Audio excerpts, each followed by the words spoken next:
तीन तरह का जल शिव को समर्पित होता है और वो तीनों तरह के जल का अलग अलग भाव है महाराज।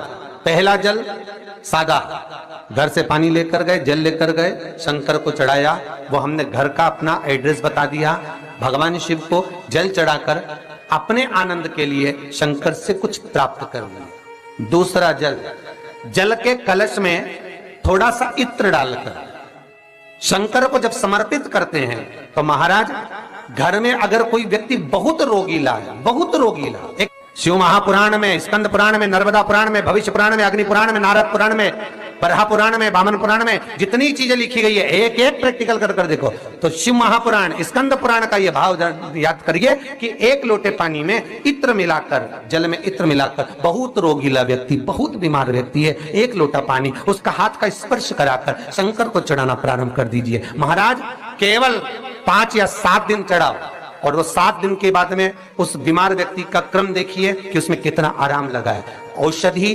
दवाई काम करना प्रारंभ करी कि ना करी। केवल इत्र समर्पित, इत्र का जल। तो पहला जल सादा, दूसरा जल है इत्र का, और महाराज तीसरा जल जो शिव महापुराण के अंतर्गत कहा गया है बेलपत्र का जल।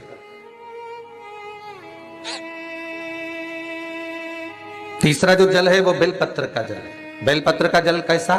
तो महाराज शिव महापुराण की कथा कहती है कि जल के पात्र में एक बेलपत्र अंदर डालकर उस जल के पात्र को ले जाकर शिव को समर्पित करना, अर्थात अपनी मन की कामना भगवान शंकर से कह देना, केवल बेलपत्र के माध्यम। बोलना नहीं है हमको, कुछ